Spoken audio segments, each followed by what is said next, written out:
This podcast may contain disturbing content for some listeners. It's intended for mature audiences. Listener discretion is advised.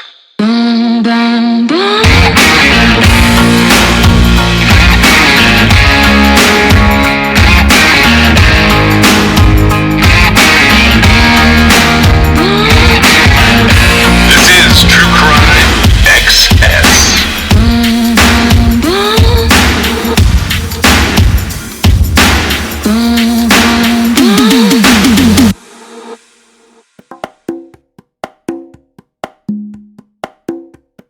Her face and name are well known in the Quad Cities. She's an 11-year-old girl who hasn't been seen since 1996. We are talking about Trudy Appleby. Her disappearance remains a mystery more than 25 years later. We've seen vigils, searches, and a continuing investigation. Still no sign of the girl who was last seen on August 21st of 1996. Linda Cook joins us now in the studio with this week's edition of Vanished QC, The Missing. Linda, what do we know about the day anybody last saw Trudy? Well, Jim, Trudy's father, Dennis, left the family's residence to go to work about 8 o'clock that morning, 9 o'clock in the morning at least. And a neighbor saw Trudy between 9:30 and 10:30 or so enter a silver or gray boxy-style vehicle. Now, the car was parked in the driveway of their home. The man driving the car is described as being in his 20s with maybe curly brown or black hair. Her father comes home from work. His daughter is nowhere to be found. He calls the police, and the rest is a 25-year-old mystery. Some people think Trudy may have known the man who was driving the car. So let's try to get more specific here. What about suspects? Are there any? In 2017, William Ed Smith, a friend of Trudy's dad, was identified as a person of interest. But he was dead by that time. Smith died in 2014.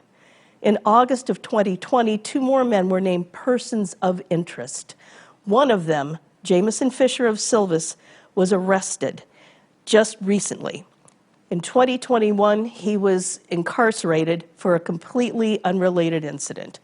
So still, no one knows exactly how much they know about her disappearance or what they know to cover it up. This is one of those stories that we certainly revisit every year, or at least once, certainly on the anniversary of her disappearance. We've seen so much different outpourings. Well, how has the community responded over the years? Annually, people gather to remember Trudy, and there are online resources that list her case as an unsolved mystery. One of the people who tries to keep her case in the limelight is Kelly Rowland Carlson. She was Trudy's neighbor in Moline, and her daughter and Trudy were very good friends. Kelly continues to create awareness about the case with a Facebook page called Missing Trudy Appleby. I spoke with Kelly last week. Her daughter still wonders what happened to the little girl she was supposed to play with the next day. Trudy was at their house the night before she disappeared.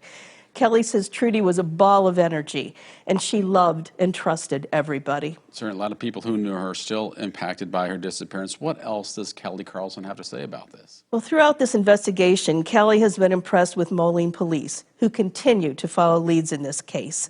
Kelly believes someone has the answer to Trudy's disappearance. She has begged people, and begs again, to keep Trudy's case in mind and think back, dive deep back into your memory banks, to recall anything that was said or that someone said to you that might be a clue for police. She still wants to keep Trudy's case in the public eye. Gotcha, absolutely. So what are we working on for next week?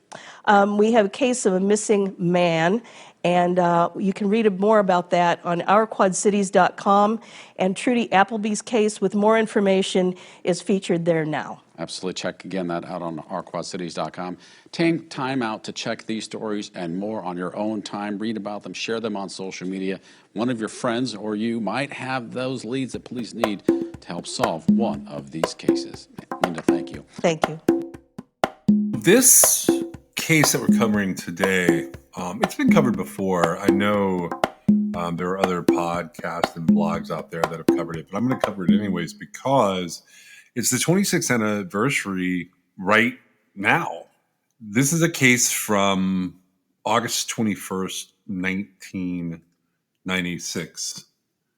And this case first came up for me I knew about it and I put it on this pile of Israel Keys cases that I ruled out really early because they didn't fit the timeline, where we were looking for sort of his first victim.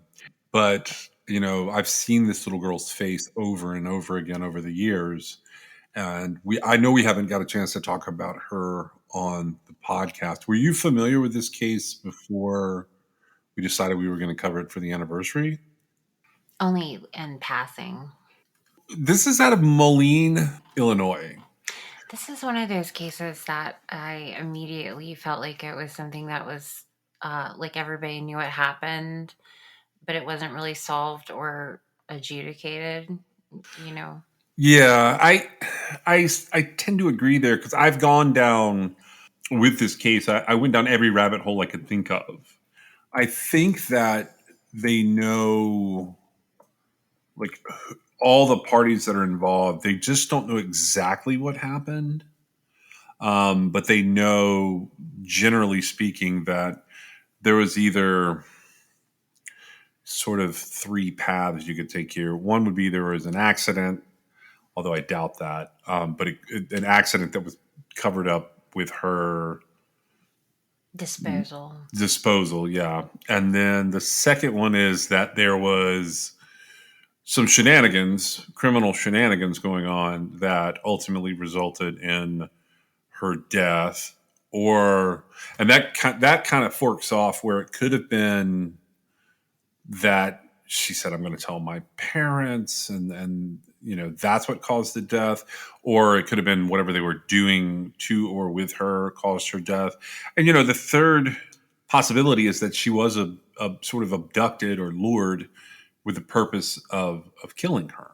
So the case that we're talking about, it's a little girl. She was 11 years old when she went missing in 1996. It was just before her 12th birthday. I think it was 2 weeks before her birthday. Her name is Trudy Leanne Appleby. Trudy's father had left their family's residence and went to work around 9 o'clock in the morning on August 21st of 1996 in Moline, Illinois.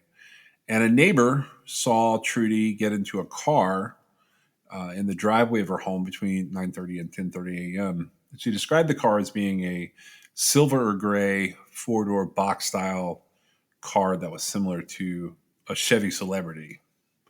And they had a description of the vehicle. They had a description of the driver. The driver was described as being a white guy in his 20s at the time with curly brown or black hair, worn long to his shoulders. The suspect was wearing a baseball cap. So a little while later, Trudy's father got home and reported her disappearance because he could not find her when he got off of work that day. Authorities believe that Trudy may have known the driver of the vehicle. Now, her family's residence was located off of the main road in sort of some people describe it as a gully or like an offshoot of a cul-de-sac, but it wasn't visible from the street. And her case was initially investigated, like a lot of cases of, preteen and teenage kids are, as a possible runaway. But investigators have now clarified they believe that Trudy was abducted. When she left, she was wearing black, stretchy bicycle shorts, white socks, and dark blue Nike deck shoes that had white shoelaces in them. And she was carrying a swimsuit and a towel. She left approximately $200 behind that she had been saving up for an upcoming vacation. Now, over the years, suspects have been named in this case. I guess one suspect and a couple of persons of interest have been named in this case, would be the accurate way to say it. A gentleman named William Ed Smith was identified as the prime suspect in Trudy's disappearance in 2017. He was a friend of Trudy's father, but he died in 2014. There was a witness who came forward, sort of between the time of his death and the time that it's announced that he was a prime suspect. And that witness had lived across the street from him in 1996. And the witness said that he had seen Trudy in his car and that Ed Smith had threatened to kill him if the witness told the police about this. And it just so happens that the witness is, according to news reports and several different sources, David Whipple, who is the son-in-law of Ed Smith. He's married to Ed Smith's daughter. or was married, I should say. David Whipple was also a registered sex offender who had had a conviction for a crime involving a 10-year-old girl. Now, on August 1st of this year, 2022, David Whipple died. And you and I had been talking about this, and we were kind of hoping that might be the moment where, like with him gone, there is a third person of interest. So we have, so Ed Smith, he's identified as the prime suspect. And then in 2020, we find out they actually had David Whipple down as a person of interest as well.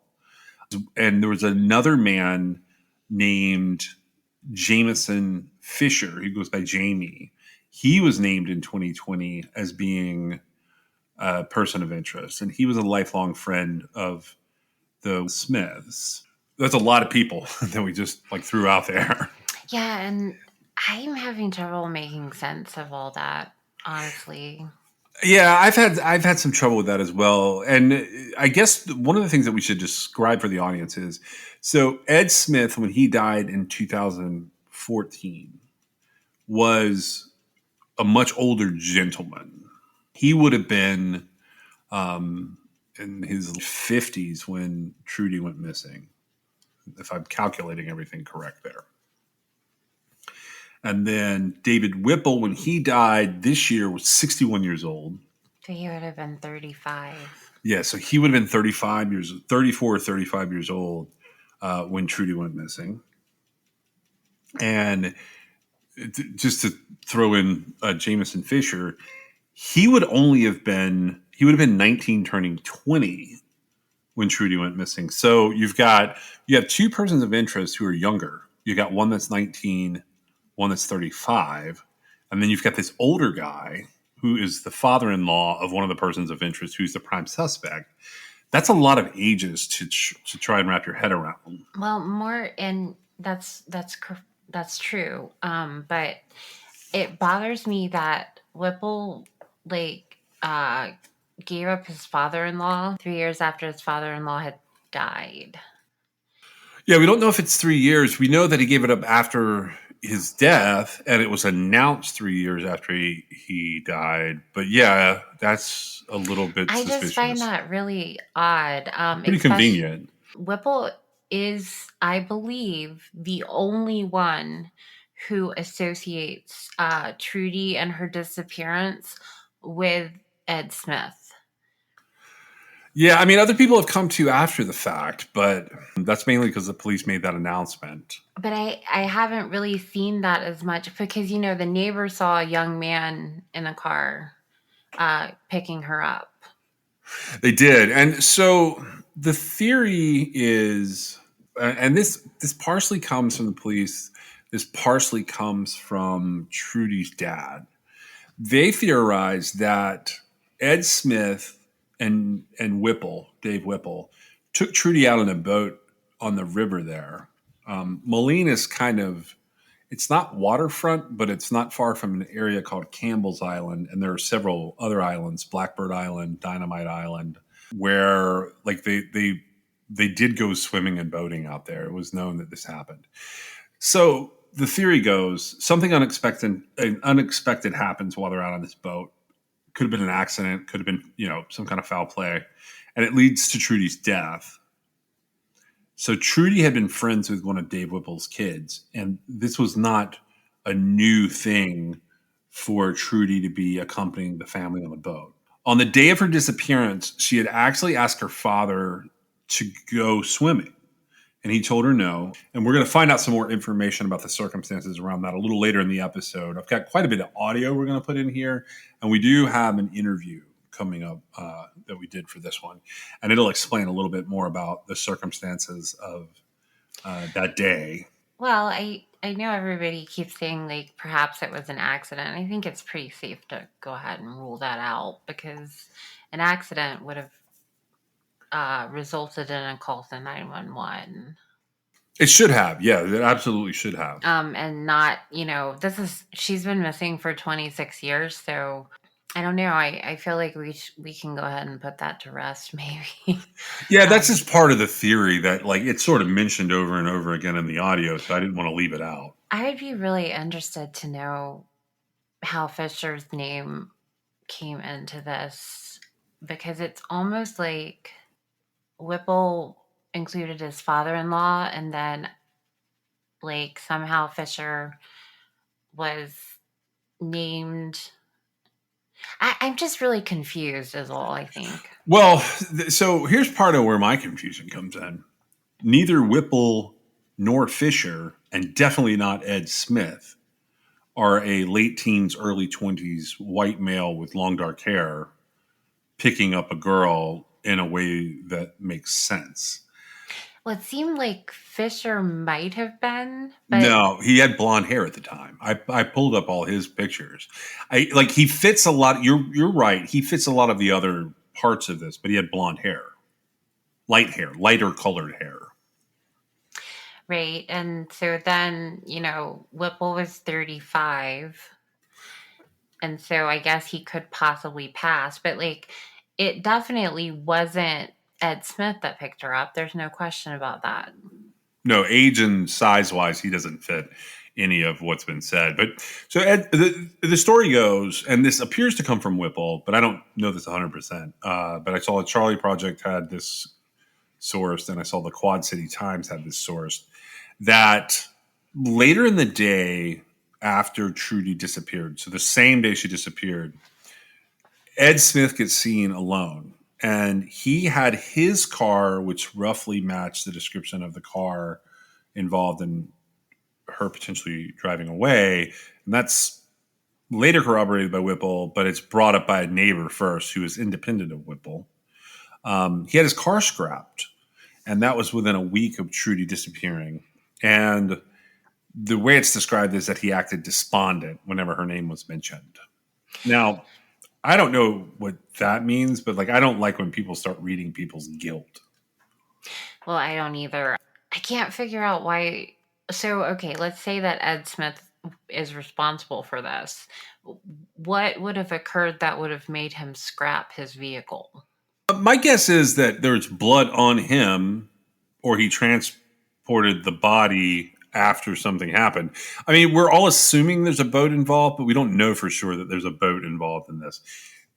It does, it does show up on the cops' radar as we move along in this case. Well, it makes sense because it seems like the only thing missing was her bathing suit and a towel, and that sort of leads itself to be that she was going to go swimming. And from the context of the situation, I believe she was planning to go swimming with a friend that day, and her dad had said no for whatever reason.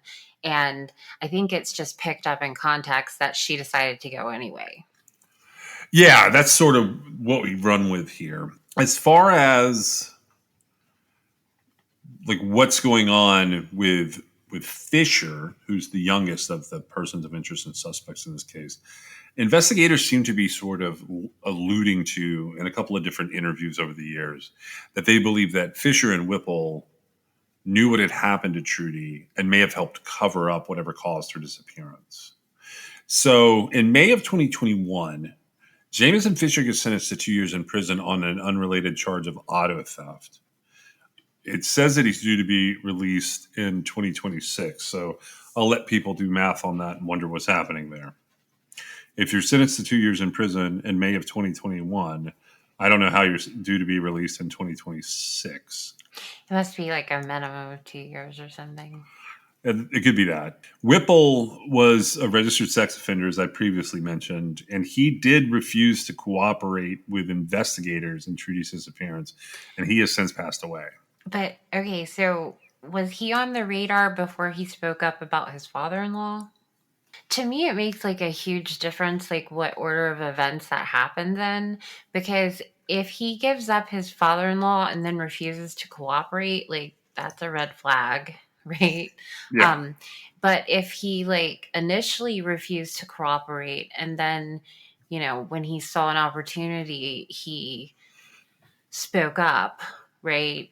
Yeah. To sort of try and clear his name, I guess. To me, it would be relevant like when all that was happening, because you can't necessarily drop a suspect and then not cooperate with, because the reason you give up a suspect is because you know something you want to get off your chest, right? Right. And in this case, it was an eyewitness account, according to the witness, of them seeing Trudy with somebody, and there would be no reason for him not to cooperate at that point. Yeah, and so if I'm Jameson Fisher and I have a card to play, that 2 years in prison after at least one of the people is dead, I'm gonna play that card. I mean, and I did a really deep dive. I was gonna say pretty deep dive, but I did a really deep dive on these people's social media and as much background as I could get, which I was able to wrap up everything except for this one odd picture of Ed Smith after he is arrested in January of 2012 on something unrelated. I was able to wrap up a lot of stuff. So Jameson Fisher has a drug problem, but he seems to be, at varying times trying to get his life together, and he has children. And digging through all of their social medias was interesting in terms of all the different players in this. And I went through all their spouses and their siblings and everything I could find. I went through it. They are not a very shy and private group of people. I was really thrown off by them being the suspects. And I'll say this. They're going to find this out later in the episode anyways, but there's a couple of different things that happen where the investigators change over and then the persons of interest are named. And then the police go digging, and they go digging in a couple of parks, and they go digging in some old areas where some of these people had either resided or owned the property. And they find a boat like really late in the game. One of the things I was shocked about this is like they seized the boat in what appears to be 2021. So it's not like this case is dead by any stretch of the imagination. So on August 21st, 1996, Moline police responded to the residence of Dennis Appleby, who wanted to report his daughter missing. It was about 5 or 6 in the evening when he made the initial report. And he reported that he had come home from work and that his 11-year-old daughter, Trudy Appleby, was not there. She should have been there. He had already checked with known friends, family members to see if she was anywhere else, and he could not locate her, at which point he called us, and at that time a criminal investigation began into the disappearance of Trudy. We have new details today in the case of Trudy Appleby, the 11-year-old Moline girl who went missing in 1996. Police are revealing the name of a man they believe is the prime suspect in this 21-year-old mystery. This is our very first look at the man identified as Ed Smith of East Moline, who actually died 3 years ago, a man police now say was the last person to see the little girl alive.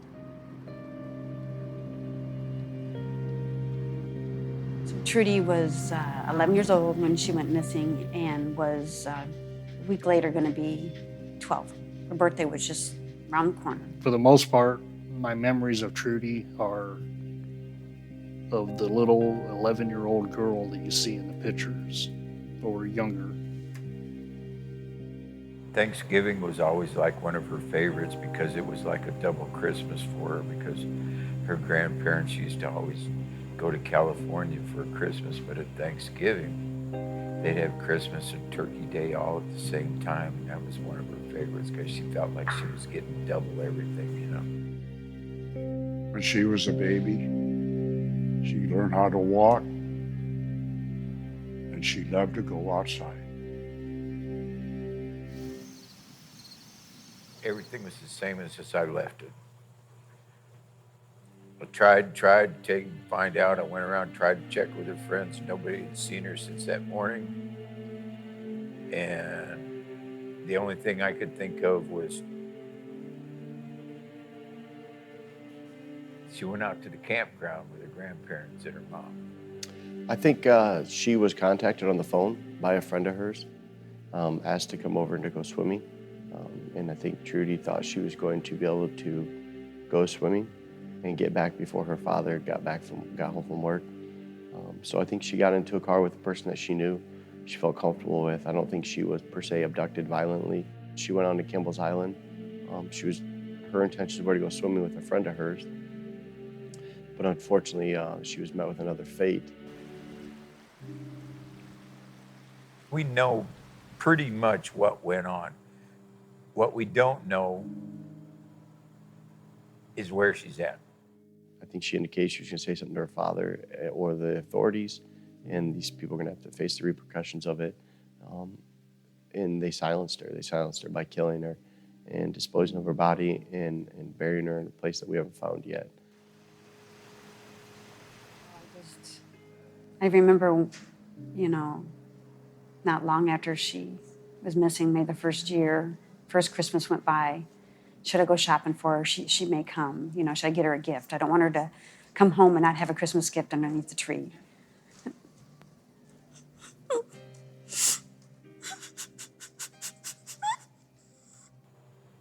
They say time changes everything. Time don't change shit.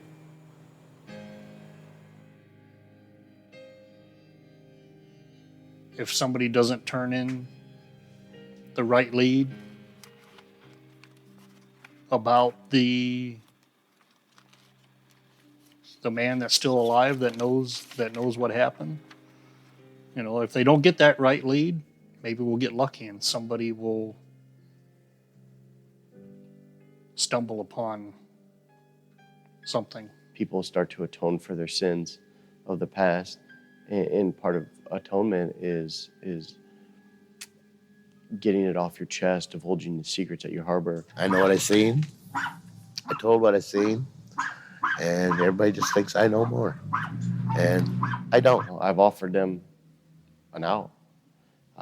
Get it off your chest. Come talk to me. Put this to bed. Not only will it help the Appleby family, but it's going to help them tremendously. They refuse to do so, so they have to live with the consequences. We missed her out on her graduation from school and going to college and getting married and maybe having grandchildren. And it upsets me because she missed out on a lot of stuff. I just pray any day that these people will come forward with what happened that day and give us the information that the detectives want and to close the case. They could put it all on Ed Smith, who's dead. They could put it all on him, and it would be done. I would leave them alone, but they refuse to do that, and I've talked to them about it. It's like, put it all on him. We can't hold him criminally responsible. We can't dig him up and bring him to court. He can just rot in hell where he's at. I don't care anymore what happens to the people that took Trudy away from us. They, as a family, their family is, I'll put it this way, their family has problems. They're a broken, dysfunctional family, and they have their own problems. And what they did to my family, they broke my family. But I'm not gonna hold out that I want something, I want revenge or vengeance. All I want is Trudy. She didn't run away. She didn't take her brand new school clothes. She didn't take her money. She didn't take any of that shit. You were running away. Wouldn't you take that?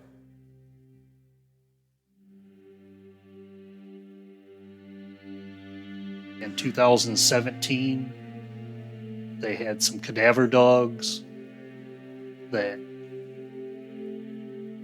led them to an empty lot. The police department used heavy equipment and dug up the empty lot. They didn't find anything. Well, we are actively pursuing leads, actively pursuing suspects.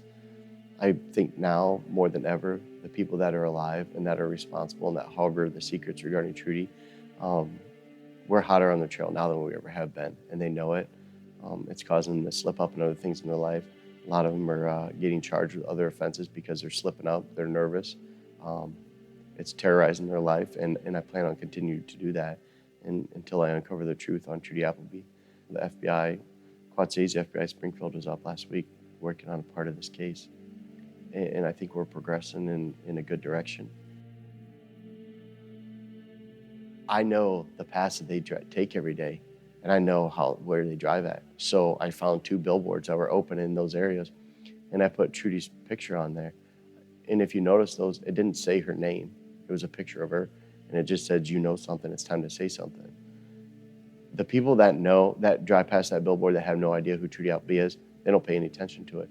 But the people that know what happened, the people that were involved in her death, the people that were involved in her cover-up, have to drive past that and see her big blue eyes plastered on a 20-foot tall billboard. It has an effect on them, and it did have an effect on them. And that one poster that I kept seeing, big billboard. You know where I am, and I kept feeling like I let her down. I should have been there for her. I should have done it. I didn't. And I never lost that feeling. That's how I feel as a dad. This case didn't have to be 22 years old. So do what's right. Come forward, tell the truth, and you'll find that it'll actually help everyone involved. I really, well, of course, I hope we can find out some closure on this, but I'm thinking it'll never be. Otherwise, we'd have found out a long time ago. It's a real empty feeling not knowing where she's at. Every day, every time that we go to the cemetery to see my sister, there is an empty plot at the cemetery next to my sister, waiting for Trudy to be buried there. We just have hope that her physical body will be returned to us. The hope of her coming home alive is a low percentage right now. And it's very, very upsetting.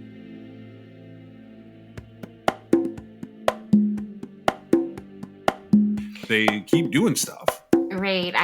To me though, while, maybe if they found like a lot of quantities of blood, like that they could link to Trudy, I feel like enough time has gone by that physical evidence could have been annihilated, or Yeah. it wouldn't be on the boat any longer. So I'm not really sure that that's actually going to lead anywhere. I think what they really need is they need somebody to talk to them, Yeah. which may be what's happening with, the random tips, the digging, that kind of thing. I don't really think that there's, I would say, well, maybe I won't say. I'm not sure. Okay. You want me to keep going a bit, or what do you want? Sure. Okay. Well, what I was going to say is I'm not sure that Ed Smith really was involved.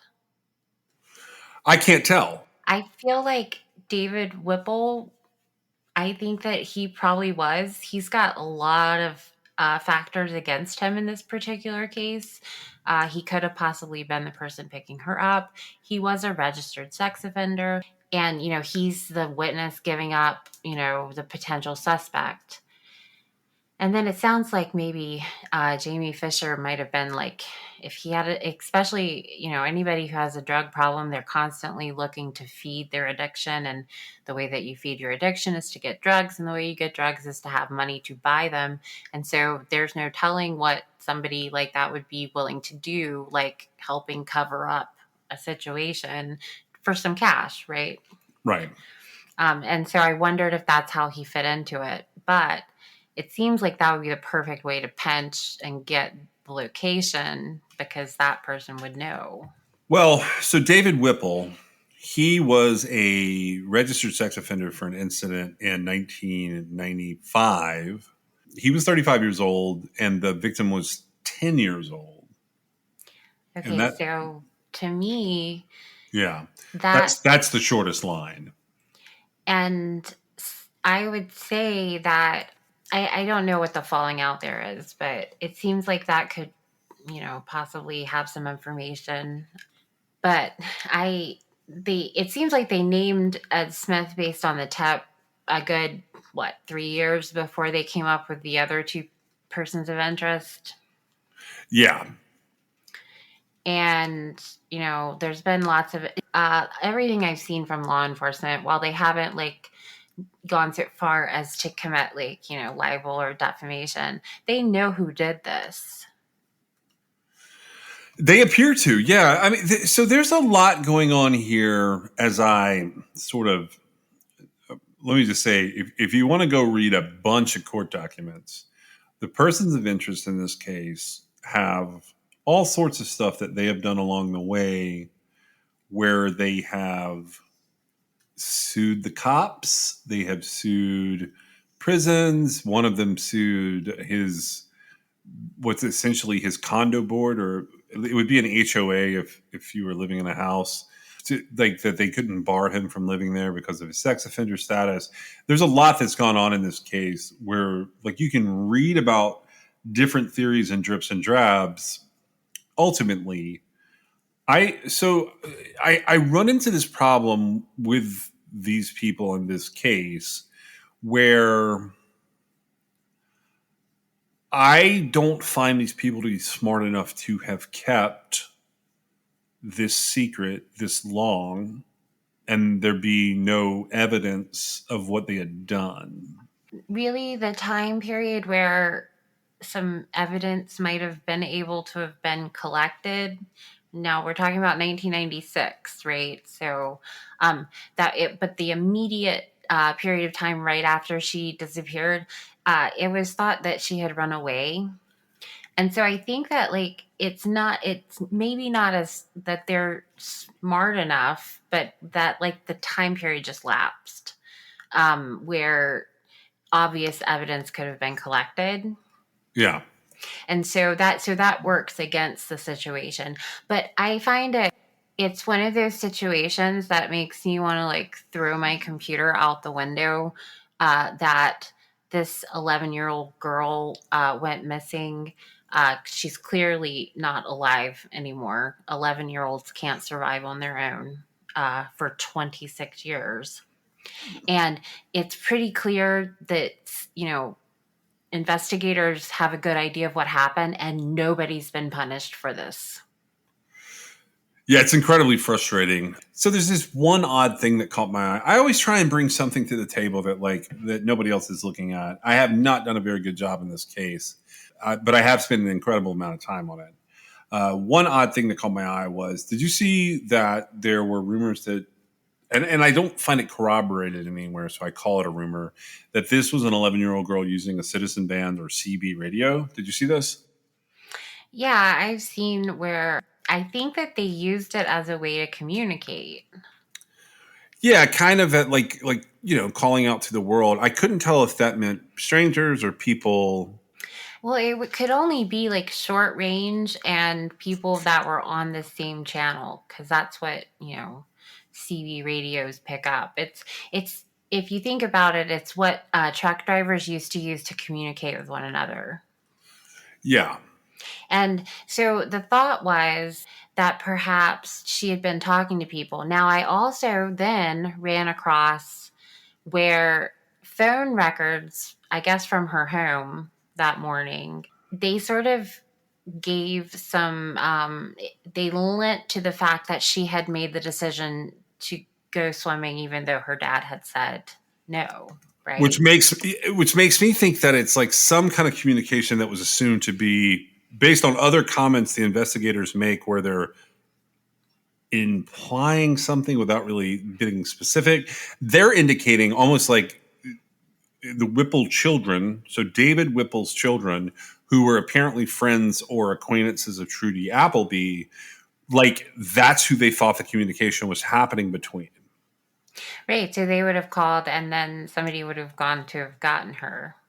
Yeah. So But you're talking about kids that would have been, preteen or young teenagers. So I'm not sure that they would actually have the information that investigators would need. Not that it's relevant at this point since David Whipple has died, right? yeah. As far as like bringing him to justice, I'm not entirely sure. An assumption could have been made about who she was speaking with on the phone, right? Right. That's what I was thinking too. And it seems like all of that could have been very easily established and cleared up. And I'm having trouble processing why there are these gaps. And it could be that they just haven't released the information. I don't see why they haven't released it at this point. They've literally had, 2 out of 3 persons of interest die. So I don't know what they're holding on to it for. So we end up like Trudy's mom passes away. She actually was hit by a drunk driver as a pedestrian. Yeah, in 2014, which is a tragedy unto itself, but it means she didn't get any kind of closure from the situation. And when you start like looking at this case as a whole, I don't know. I don't like, I looked at like, could it be someone else? But I have not found anything where I feel like I understand what happened here. And I went so far, like I took the CB thing and I ran in the direction of like the serial killer known as Dr. No. I looked at like, could it have been another random? Were there any other things going on in the area? There's quite a bit of crime happening in the Quad City area during that time and even up to today, but I didn't come across anything that made more sense than sort of what your theory was. And that was that the police had more information that they were letting on to. They didn't have the evidence to charge, which I like what I picture in those situations where you say it's solved but not adjudicated is everybody knows what happened, but they don't have what they need to turn it into a case. Right. And I feel like that's an oversight of the investigators, perhaps the original investigators. I don't know what you do in those situations because I'm not an advocate for bullying people into confessing, but it seems like in this case, I'm not sure how else they would have, not to bully them, but somebody who's got to give up the information. Yeah, that's why I was saying I felt like there were some bargaining chips along the way that should have been used. But like the way I look at it, it's not even about the bullying or not bullying. I feel like picking up what you put down and running with it, I feel like it's really about when you go, I think this girl ran away. And then it takes you a little while to get to this girl was probably abducted. I think you lose, like they talk about the first 48 hours being a time where like you lose the opportunity to recover a young abduction victim alive, in any abduction victim alive. But I think that you really lose the opportunity to collect key evidence because like, and as I was saying earlier, within a week, allegedly this car gets gone and then this boat gets gone and it's sold.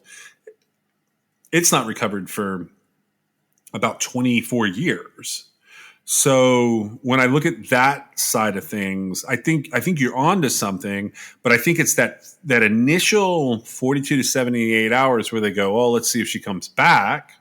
I think that's the time where if you screw up as an investigator and it's, I don't even know if they're always screw ups or not, but if you don't take it as seriously as it ends up needing to have been taken and she doesn't come back and she's not a runaway, then you have lost a couple of what would be your edge in the investigation. And 30 years later, we're sitting here kind of, staring at it, which is weird because, you've got the Kristen Smart case sort of coming to a head right now with a trial in the background of this. But so there's someone I want to bring on. You had a really good conversation with someone about this case, and I want to bring her in now. And she runs a Facebook group related to this case, and I'll sort of let the rest of what she has to say speak for itself. We started to cover this case a couple of different times, and we sort of saved it for one of the anniversaries.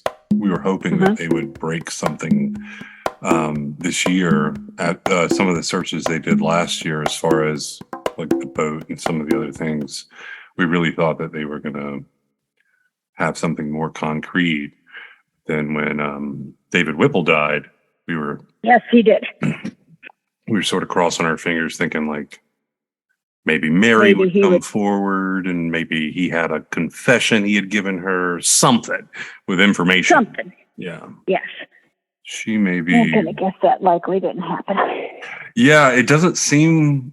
If it did, it may take a little bit for it to come out, but they all seem so normal on the surface. The Smiths and the Whipples and even the Fishers to some degree, although he's more isolated from the family up there. Having lived in that area with raising a kid, were you familiar with like all the people, the sort of host of suspects, I guess? I did not know the Whipples.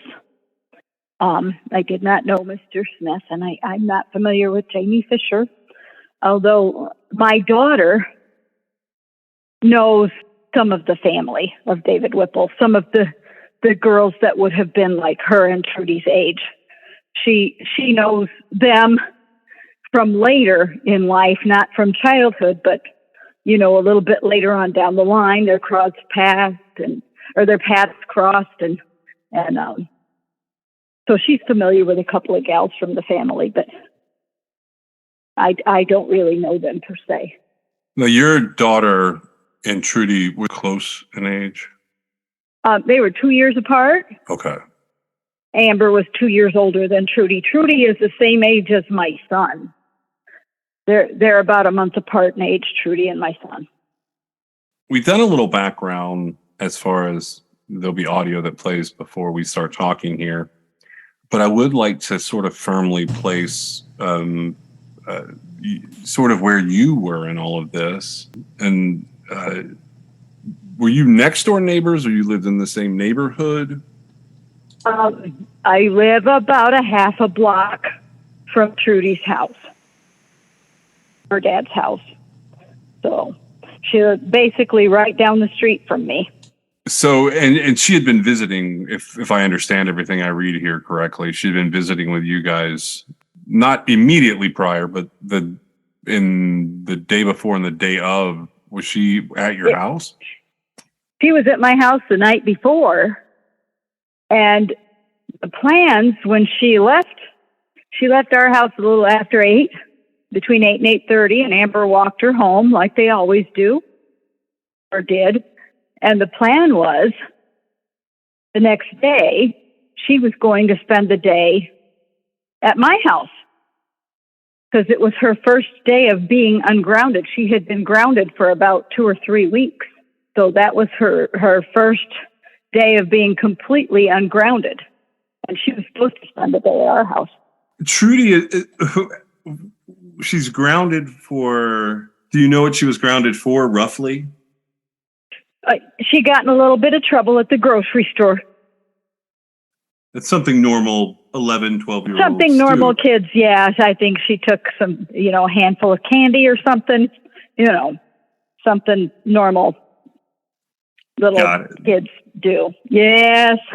Were you close to the whole family, or was it mainly just a connection through the kids? Well, I ended up being friends with Brenda, her mother. Her mother and I were quite close, and her dad and I were pretty close in the regards that our kids. We had to meet each other and get to know each other for our kids to hang around each other. So, her dad and I were pretty close while Trudy was coming around. Yeah, I was a little closer to Brenda though. Brenda and I were a little bit closer. Did you guys, and I know that Brenda has since passed away, were you guys close even after Trudy went missing? Yes, for quite a few years. As the years went on, though, Brenda had a very hard time. For whatever reason, Brenda and I kind of lost touch after a few years. And when I finally saw her again, I think it was at a vigil. And it was like we never lost touch. You know, she hugged me and she was crying and I was crying. And it was just, you know, she had a hard time, very hard time. If we go back to when this happened, can you tell me just sort of the surrounding events, the day that Trudy went missing, kind of from your perspective? We have a very pretty safe neighborhood. And where Trudy's house sits, it sits back behind everybody else's house in like a gully. And if you didn't know her house was back there, if you had never been there, you wouldn't even know the house existed because you can't see it from the main street. She was supposed to come to our house that morning, and my daughter slept through her alarm, so she, you know, if Trudy tried to call, she missed it. And then by the time she got up to call Trudy, nobody was answering. A neighbor lady saw her leaving their driveway in this gray car with a young man in a bell cap with long, dark, curly hair in about his 20s. So at first we thought, well, God, did somebody throw her in the car? But no, I said it had to be somebody she knew. She wouldn't just arbitrarily go with a stranger. And it had to be somebody that knew she was going to be ungrounded that day and had been to her house before. Because if you didn't, like I said, if you didn't know there was a house back in that gully, you wouldn't know there was a house back there. Somehow they talked her into going with him, and I think she went with this guy, fully anticipating to just do a day of swimming, and that they would have her back before her dad got home from work. So, you know, he would have been none the wiser because he didn't want her going there. He wanted her coming over here. I think they talked her into it. They did something terrible to her. Whether it was intentional or not, I can't say. I don't know, but I think they did something unspeakable to that child and buried her somewhere. Yeah, I've seen even Dad's perspective that, you know, there's a possibility that it was just an accident on the water and they covered it up essentially. Yeah, that's one of them. That's one of the stories that was going around. Yeah. And I'm sure the rumor mill was full of more sensational. I found even more sensational information just sort of on the side, but it all seems to have been verified and for the most part discounted by local law enforcement. I was curious how you felt about the investigation. I know you've been very involved in it over the years. Well, in the early stages, I was not impressed. Like from the day she was reported missing, even the first 3 years, the first detective that came to the house, I remember him very clearly saying, "Oh, there's nothing to worry about. She's probably gone off with some friends and she'll be back tonight. I wouldn't worry about it." To, "Oh, well, we think she ran away." She ran away. For a long time, they treated it as a runaway. They even had my daughter into the police department. Oh gosh, for the first at least 2 or 3 years, several times, because they insisted that my daughter knew she'd run away and knew where she was, and my daughter had no clue. She didn't have any clue where Trudy was. I think if they would have not taken that, "Oh, she ran off with a friend," or "she ran away from home" angle, that maybe we would have had some answers sooner. But yeah, in the beginning stages, I was not impressed whatsoever. But then this wonderful detective, Michael Griffin, came in, and he took the case over, and that's when things really started progressing. You know, he was like a fresh set of eyes looking at all this information. Fairly recent to the case? I want to say maybe in the last 8 or 10 years, maybe. Okay. Yeah, I have some audio. Maybe more recent than that, but yeah. So it's probably been, you know, like, because I remember talking to him about things back in 2014. So yeah, I want to say probably that long. But he's come up with more in these last few years than they even came up with, you know, in the first like the first 8 or 9 years. He's come up with so much more. And he's got a unique way about him. We talk about on our show a lot of times, sometimes cases that they have a narrative that goes along with them, and people have, like, I guess it would be like the rumor mill knows what happened. And so, like, the case will be solved, but not adjudicated. No one was arrested, but everybody knew what happened. Is this one of those cases? Well, it hasn't been solved in the sense that we have Trudy's body. And that's one of the most important reasons why, the story needs to stay alive, is because somebody's going to know, and eventually she'll be found, hopefully. Yes. Well, it's important to remember that, she's not just a statistic, and she's not just a name in a news article, or she was an actual living, breathing little girl. She was only 11. Yes. And she's been missing for 26 years. It'll be 26 years tomorrow. It's unthinkable. It is. And the sad part is she went with people that she trusted, and thought, oh, I can go swimming. I'll go swimming and I'll be back home before my dad gets home, and everything will be right with the world, I sort of, just in researching the case, I felt like, and of course it may be because of the new investigator that came on with fresh eyes and gave sort of, breathed new life into it, so to speak, because there's been public persons of interest named, right? And right. I saw that 2 of the 3 have died at this point. Yes. And yes, Ed Smith died in, I think, 2014, and David Whipple just passed away just this month. And so the neighbor seeing her get into the vehicle, would the description she had, did it fit any of those men? It could have fit David Whipple. He would have been, a little older. Like, he wouldn't have been in his 20s. He would have been, I think he was a couple of years younger than me, actually. But, if he wore a ball cap, I've seen pictures of him younger. And, yes, it could have fit his description.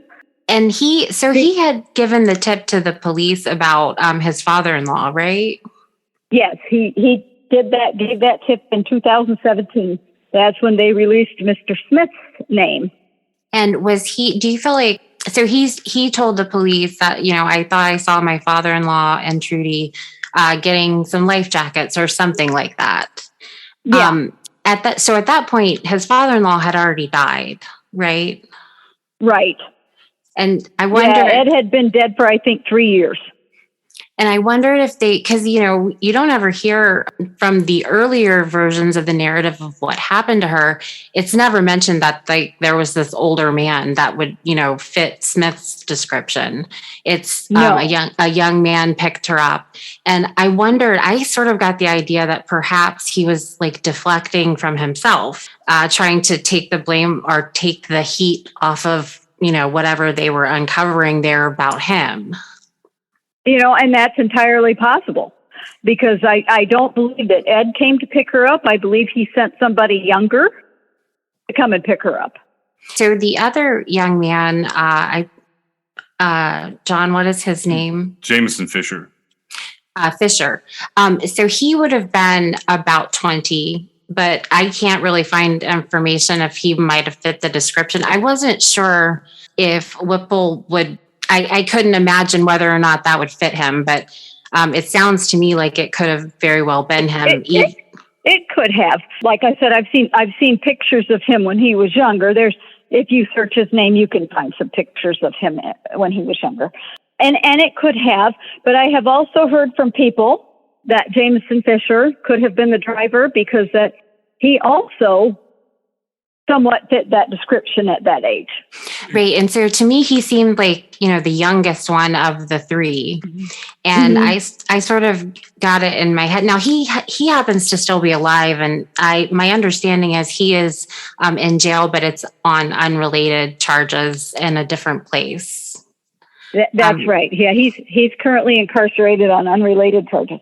I think he would have been like right at 20 when this happened. And so, that actually gave me a little bit of hope that he's been named publicly as a person of interest by the police department there, the investigators there, and he's still alive. So, that made me think, well, maybe this isn't, because I have this terrible cringe whenever there's an open case, especially with a young missing girl who has never been recovered.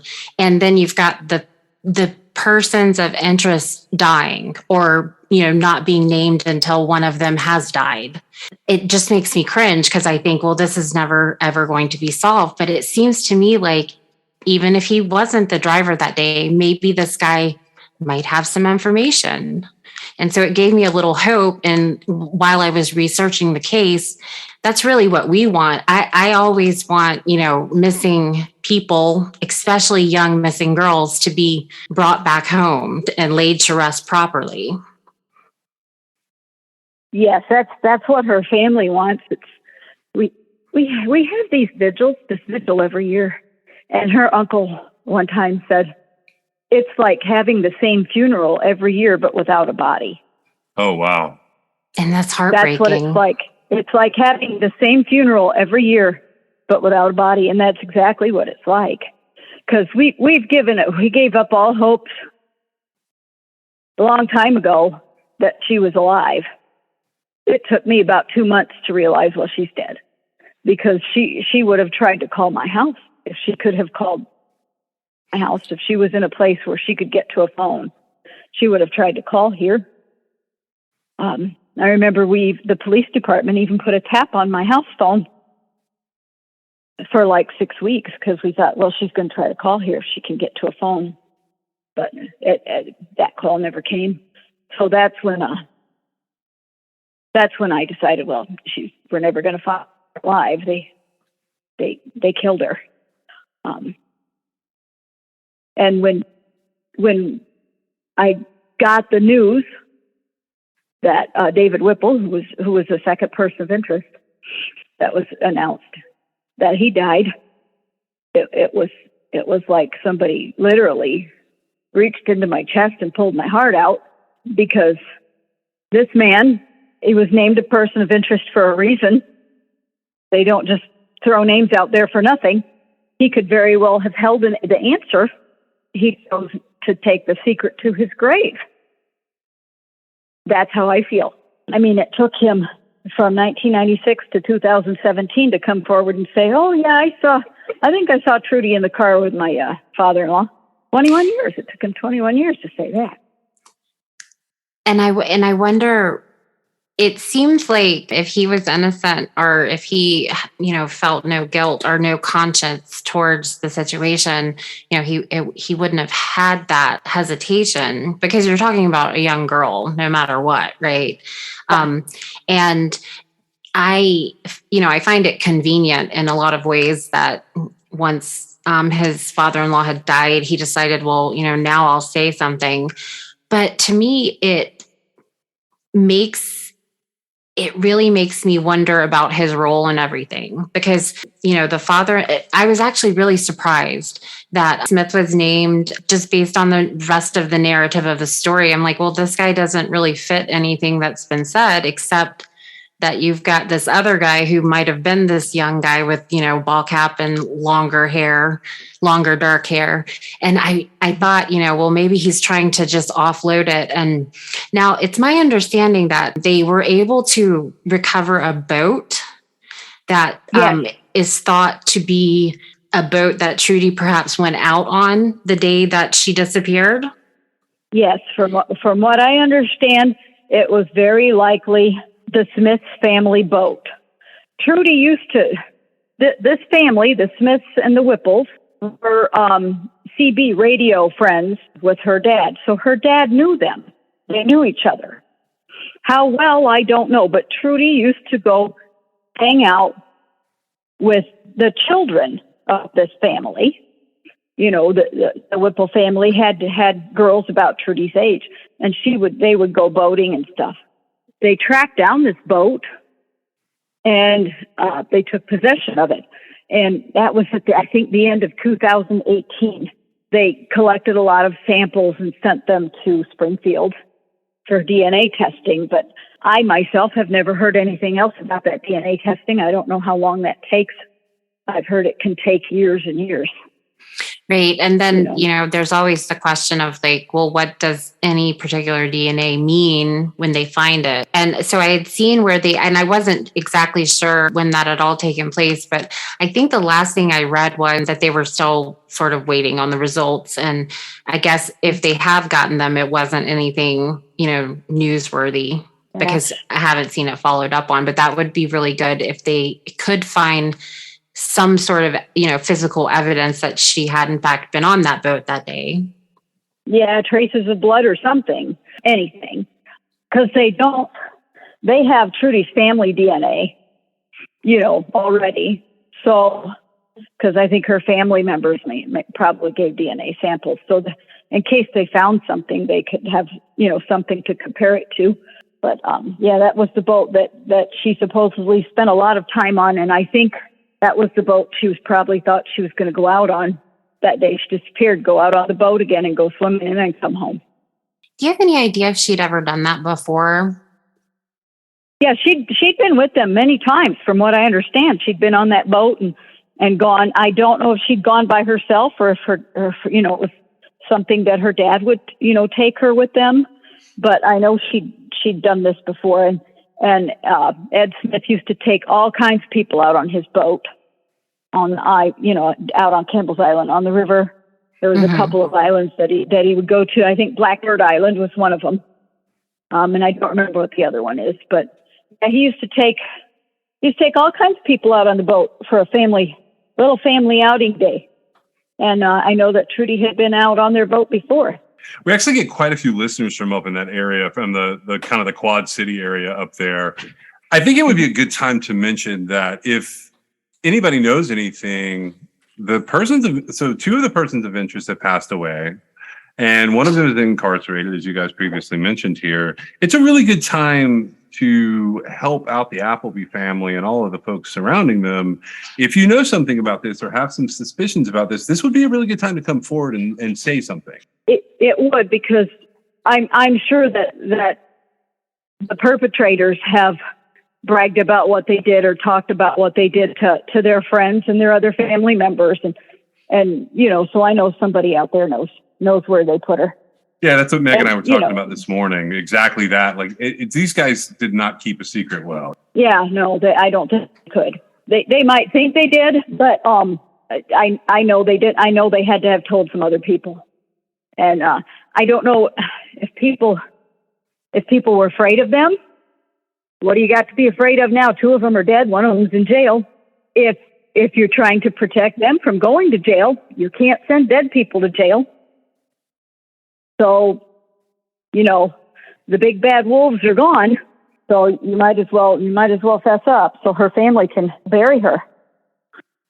All we have, we don't have a grave. We have a bench.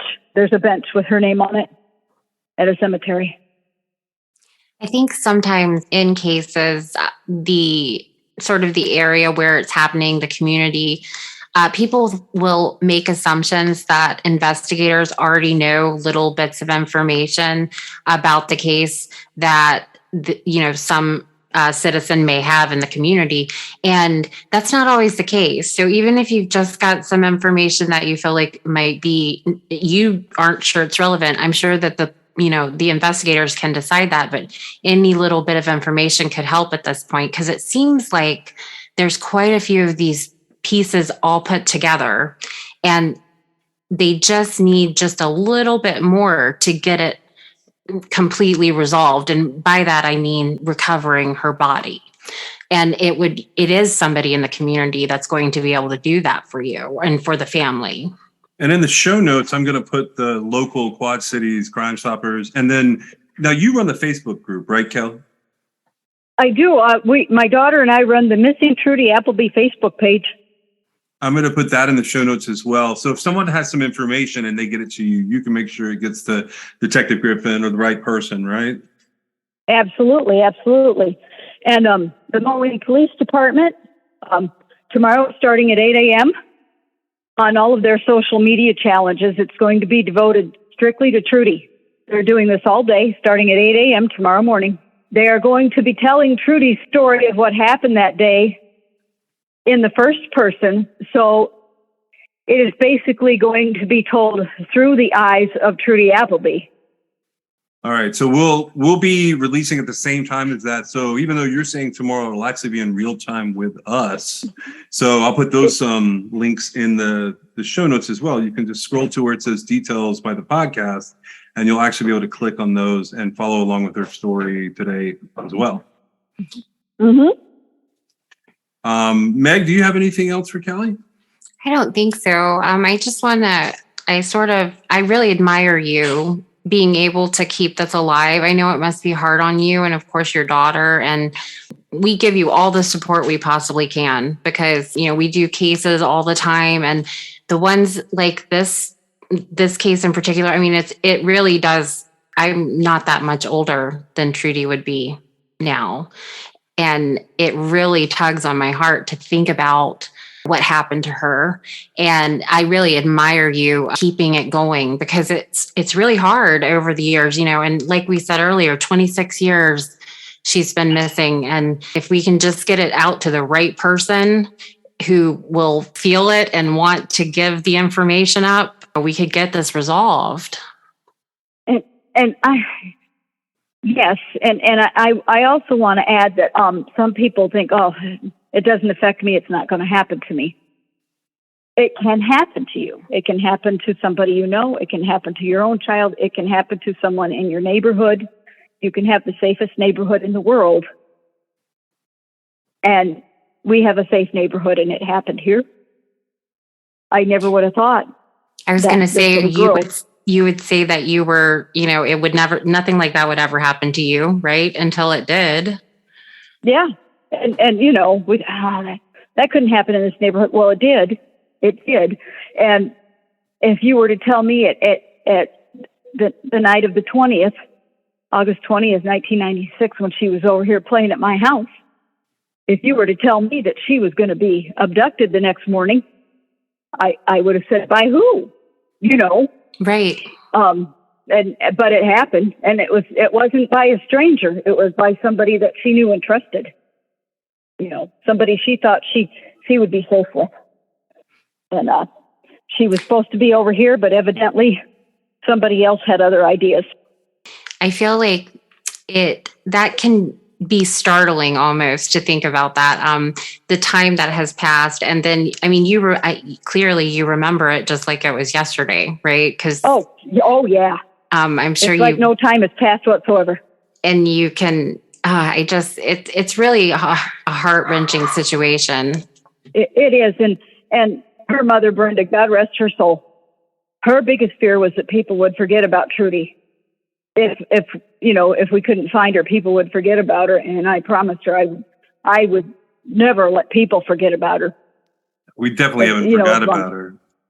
As long as I lived, I was going to, until we found her, I was going to keep her name out there as much as I possibly could, because she was like one of my own kids. She was a part of my family too. I appreciate you coming on and talking to us. Is there anything else that you can think of you'd like to say? I would just like to thank everybody for their continued support. And they've had a lot of tips. They've dug up a few properties, always led to nothing. But keep the tips coming, even if you think it's too small to make a difference. It might be the one we need. And if you know something, it's time to say something. I would echo that as well. Meg, do you have anything else for Kelly? No, but I would say that if, you can always contact our show if you don't want to take one of the many other avenues. If there's an anonymous tip out there, John will take it and make sure your identity is protected, like always. Oh, yeah. I do that a lot. And we will get it to the right place. Right now the focus is getting this little girl back home. So, somebody knows. Yeah, somebody knows. Somebody knows. And if you're afraid to give your name, you can call our local Crime Stoppers, or you can, even write a letter and send it to the police department, whatever it takes. Someone knows something. There's someone other than me that's got that answer. David Whipple says he's been hounded for 21 years by police who he says are barking up the wrong tree. I got no reason to lie. You know, I ain't hiding a damn thing. Whipple is the witness who initially placed Trudy Appleby in a car with his father-in-law, Ed Smith, the day she disappeared. Whipple says he saw them in a car on Campbell's Island. I seen Ed drive by. I seen what could have been Trudy. Probably Trudy. Could have been. Whipple says he saw Smith grab 2 life vests out of a boat and leave with the girl. Did you ever ask Ed Smith what happened to Trudy? You saw her and then you didn't? That was just not the thing to do. You had to know it. Would he be capable of doing something to Trudy? Oh, absolutely. You say absolutely? In my mind, absolutely. Whipple says he was in the outer ring of the family's inner circle, but believes there are people who do know what happened to Trudy. You say that Ed and Trudy were not alone on that island or that boat. No, there ain't no way they could have been. You know, when they went out to the island, you know, there's usually several of them out there, you know, that go camping and all that too. Some of them that come up there were evil. Yesterday, police named Smith, who is dead, as their prime suspect. And Trudy Appleby's dad said he thinks Whipple knows more than he's letting on. I would love to give Dennis his answers. And like I said, I'd give my life if my family could lead a normal one and I had that answer. But I don't. You know, I know what I seen and I know what I believe was there. That's all I can step up and say, and I did. Police say at this point their focus is the cover-up rather than the crime. Whipple today says he has nothing more to offer about what happened that day on the river. You know, I told them what I know, and that's all I know. They painted an ugly picture of me over the years as being a really bad gremlin, and I'm not that gremlin. Chris Miner, WQAD News 8. This Saturday marks 25 years since Trudy Appleby disappeared without a trace. The 11-year-old was last seen in the driveway of her East Moline home on August 21st, 1996, around 9:30 in the morning. The Moline Police Department has worked with the FBI, state police, and multiple agencies around the country to discover what happened to her. No one's ever been charged or arrested in the case, but in 2017, police released the name of a person of interest, William Ed Smith, who had died years earlier. Then, 3 years later, they announced 2 more persons of interest, David Whipple and Jameson Fisher. TV6 Investigates Darby Sparks sat down with police and Trudy's family and friends to look back on the case in the hopes that someone may finally come forward with new information. Trudy Appleby, the community knows her as the girl that disappeared. She was just a little girl. She's not just a statistic. For the last 25 years, her story has been told over and over again in the news, over social media, by word of mouth, engraving her name in the community. But to those that knew her, she was a daughter, a best friend, family. I wanted to make more memories with her, that's for sure. She's dearly, dearly missed. Friends and family say 11-year-old Trudy had a skip in her step. Very outgoing, very taken lively, wasn't afraid of too much. My mom found her in our yard. She asked her, you know, can I help you? And she said, my name is Trudy. You got any kids I could play with? My mom sent me outside and we became best friends. She was a fast fixture here from that day on. She was like my other kid. She was over here all the time. The last time Kelly and Amber saw Trudy was the night before she disappeared on August 20th, 1996, and everything seemed fine. It was just another typical Trudy visit. They had hot dogs, macaroni and cheese. They rollerbladed out front. She was talking to me about school. Before her disappearance, Dennis says Trudy was invited to go swimming on Campbell's Island with a friend she knew through his associations. Dennis used to do CB radio a lot, and it was kind of a CB radio group of friends. Dennis said no because of an important trip they were taking. We were leaving the next day. She had things she had to get done. She had to finish packing her clothes and get her stuff ready. The very next day, we were leaving to head out west. So Trudy decided to stick close to home and play with Amber instead. She said, I'll see you tomorrow. I'll talk to you in the morning, Amber, and I'll see all you guys tomorrow. But she never showed up. On August 21st, 1996, Dennis went to work early in the morning and saw Trudy sleeping before he left. But then he came home at lunchtime and she wasn't there. And I brought lunch home, had it sitting there on the table, left a note. I thought at first that she was with her mom. I tried and get a hold of them, and it was about 7 o'clock that night that I called the Moline PD and said, we got a problem.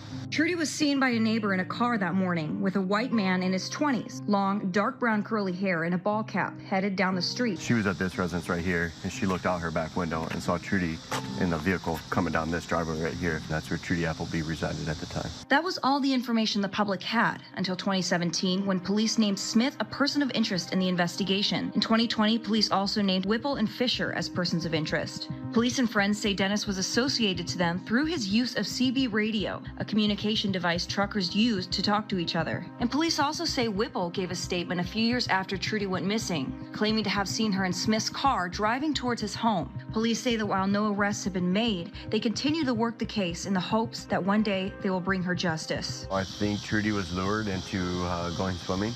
They convinced her that her dad said it was all right, and she was going to go swimming with a friend.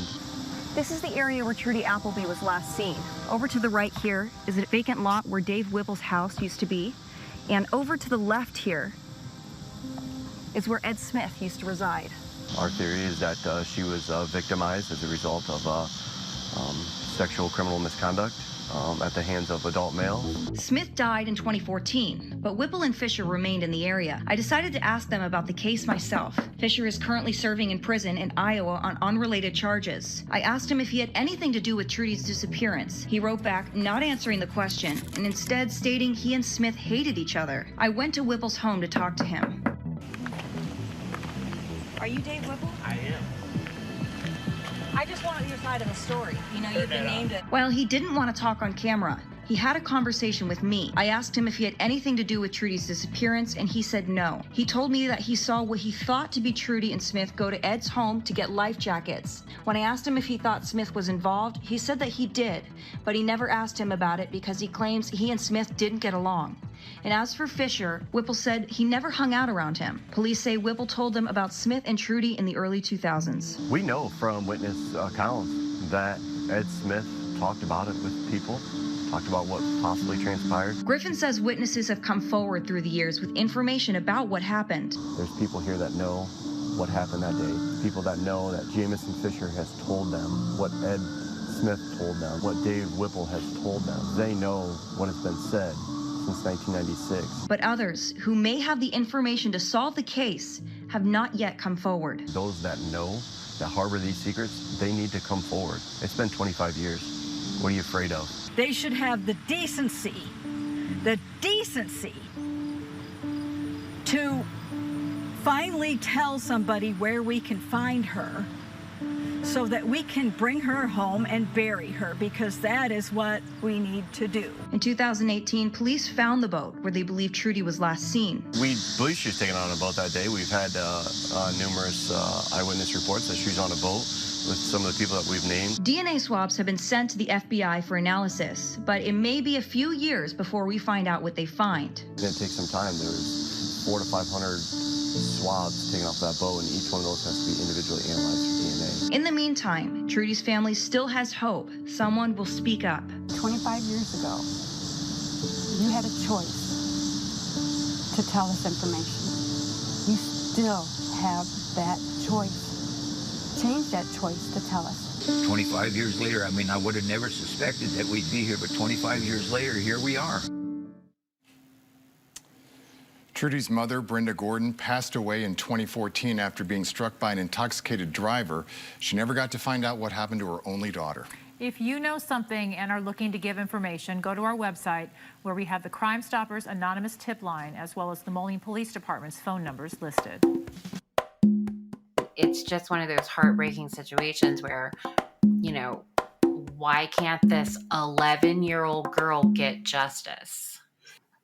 I mean, the way that I put all this together for myself now, if they really just need to find her body, like finding her body may not provide a justice or whatever, but it's not, it doesn't even sound like, from the people I've talked to, the people I've heard talking in here, and the interactions I've seen between them all, even in this interview with Kelly, I don't get the sense that anybody is aching for justice. Now, you could see that come out of a couple of these guys, the uncles and some of the family, but that might come out after the fact. It's really, I think Kelly said it best.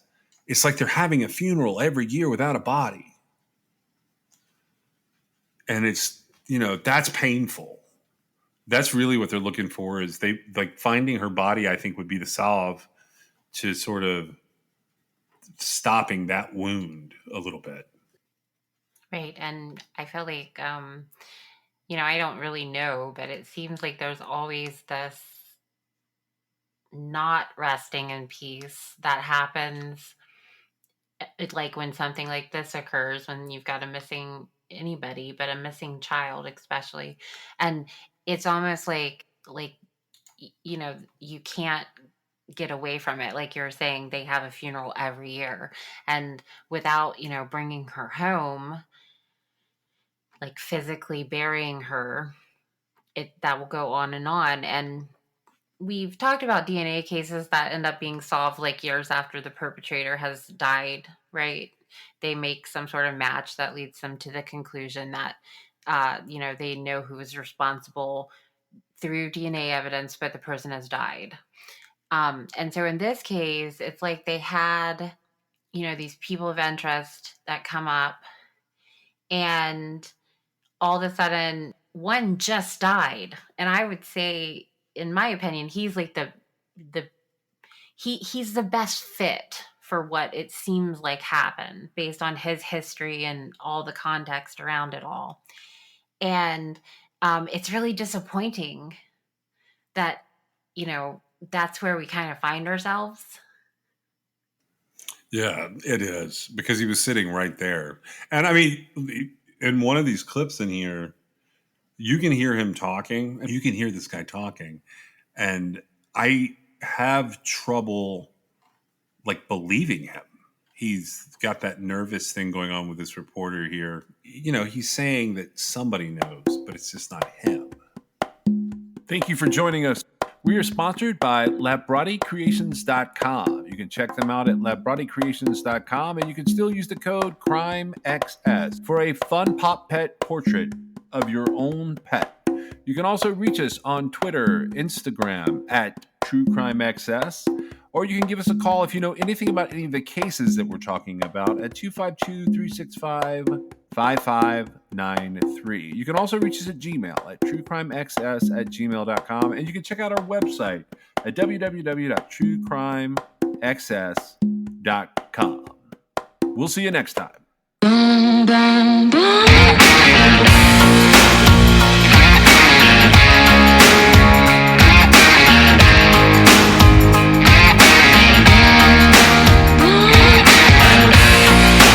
This is True Crime XS.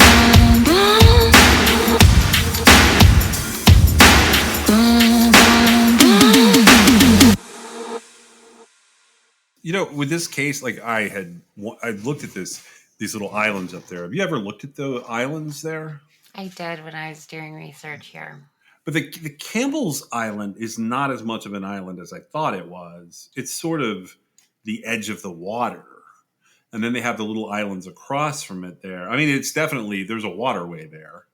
But it's another one of those. I'm like, I wonder if they checked the fire pits and the pit latrines and the other places on these islands where, because there's a vaulted toilet out there. There's some old structures. I'm sure they did, but can't help but wonder about that stuff. Right. And I was thinking, there's a statement made that he was seen, and then that Ed Smith was seen alone later on in the day. And, there's a certain amount of, if it's documented properly from the original investigators and it's accurate, they could figure out how far he traveled, right? And that could narrow down quite a few things. I guess unless, he had her in the car to dispose of her or something, and that's why she wasn't seen. But it just seems like there's so much information here that's just been glossed over that is like critical when it comes to like narrowing down where they could possibly find her. Yeah, I don't understand if they wrote it off as she's buried or it's a water dump or like what. You know, this is one of those cases where I dig in deep some nights just looking for things related to the unidentified bodies you can look at in NamUs and in newspapers.com. And I've never come across anything where I went, oh, well, that seems like it could be her. And I pontificated, like, could this be, you know, a serial killer or a random? And I can't come up with a single scenario that outweighs what the police seem to be thinking, with it being someone she knew. Like, they're saying that for a reason. Well, I know. And they've, you know, naming persons of interest, especially like so many years after the fact, that's a big deal.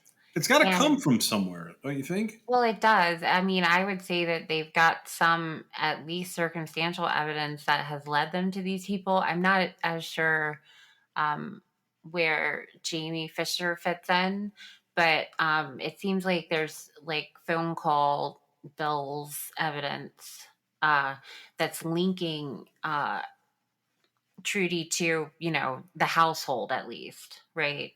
Somehow. It makes sense, especially in 1996, that the last person an 11-year-old talked to on the landline is probably tied to who came and picked her up, right? Right. Because that's kind of how that worked back then. I feel like anytime there's a situation where 3 grown men are named, even as just persons of interest or suspects, against something that happened to an 11-year-old little girl, like, everything has failed this child.